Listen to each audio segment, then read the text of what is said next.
Shalom, shalom, mishpocha. Welcome to another edition of Ray Bash's Ramblings. I'm your host, Rabbi Yehuda ben Shomer, and today I'm going to be talking very briefly about eschatology.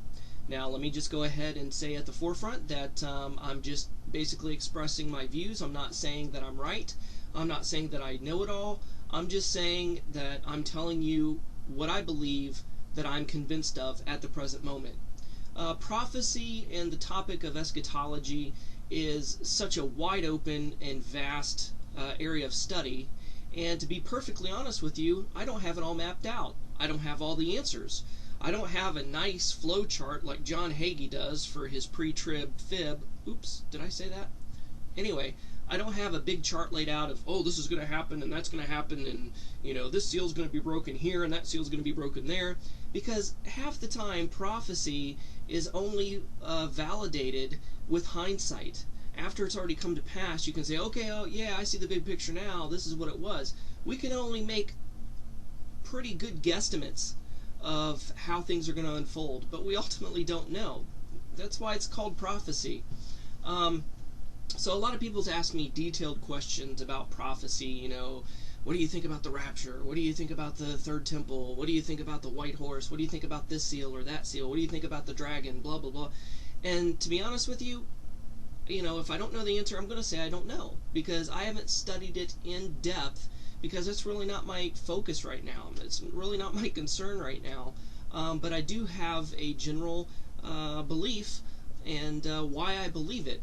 I'll tell you one thing, I do not believe, well, let me just read you my statement of faith, my official statement of faith. It says, I do not believe nor adhere to in any way the pre-tribulationist or dispensationalistic view of the end times. This view is so young, a little over 100 years old, it is in no way could be the view of Nazarene Judaism of the first century. It has no roots in Judaism, and did not even exist in Christianity till the 19th century. Its main views are totally contrary to Judaism, period. Here is a general view of the chronology of the end times. Again, this is very broad. It's not dealing with specifics here, but it says immediately after the tribulation, Matthew 24:19 and Mark 13:24. The Messiah will appear in the sky. Daniel 7:13 through 14, Matthew 24:29 through 31, and 1 Thessalonians 4:16 through 17. There will be a final trumpet. Revelation 8:2, 11:15, and Matthew 24:31. Isaiah 27:13 and 1 Thessalonians 4:16 through 17, and 1 Corinthians 15:52. There will be a resurrection. 1 Corinthians 15:50 through 55, 1 Thessalonians 4:16, Revelation 20:4 through 6, Isaiah 25:8, Hosea 13:14, and Ezekiel 37:1 through 14. And a gathering together to Messiah in the sky, Matthew 24:29 through 31, Mark 13:24 through 27, and 2 Thessalonians 2:1 and 1 Thessalonians 4:17. This is followed by the Messiah coming with his set-apart ones. In other words, the rapture and the Battle of Armageddon happen all in one shot. Jude 1:14 through 15, and the apocryphal book 1 Enoch 1:9, and 1 Thessalonians 3:13, Revelation 19:11 through 16, and Zechariah 14:4 through 5. After this, the 1,000-year reign of Messiah is established. Revelation 20, verses 1 through 3 and 7. The rapture is the regathering of Israel to the land of Israel at the return of Messiah, and not the pre-trib rapture of the church. Now, to be perfectly honest with you, I'm willing to be wrong. I don't have it all, but from my studies, from my education, from what I understand of scripture, of prophecy, from the Tanakh and the Brit Chadasha, these are the conclusions I've come to. Do I have a label for it? No, but some has called me pre-wrath. Some has called me post-millennialist. I don't know. There's some things about those particular viewpoints that I, disagree on here or there. So I really don't have a label. I can just tell you with all certainty that I do not believe in the pre-tribulation rapture of the church.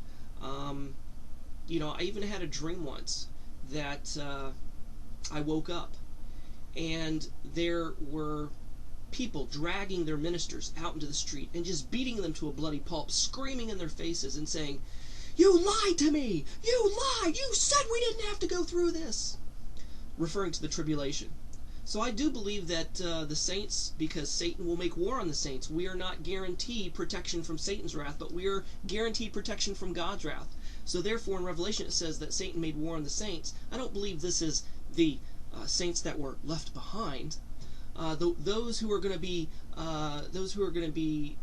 left behind are the believers, because during the flood, during Noah's flood, okay, who was in the boat? Noah and his family.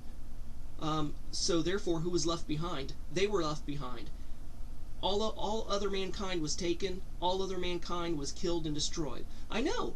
This is the total opposite of what you've been taught in Christianity. So left behind is a good thing. I want to be left behind. I don't want to be taken in God's wrath and destroyed with the non-believers. I want to be left behind. And that's the true meaning of that passage in Matthew, where one will be taken and the other left. Being left is a good thing. It means you survived. It means, you're not destroyed in God's wrath. It doesn't mean that, those who are left behind are the ones who didn't make the rapture. That's not what that means at all. Kind of lost my train of thought there, kind of got off on a little tangent.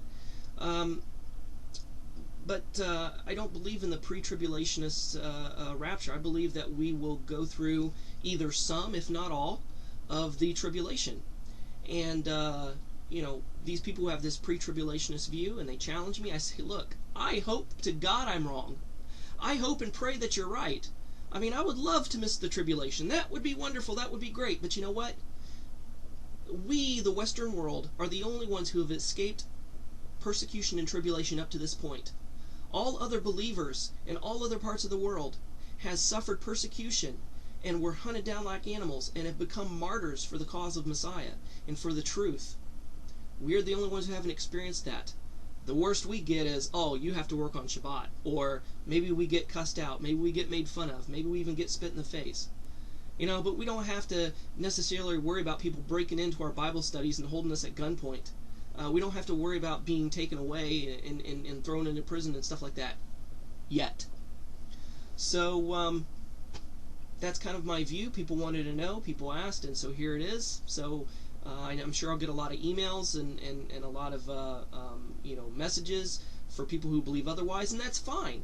My philosophy is, this is small potatoes, people. It has nothing to do with salvation necessarily.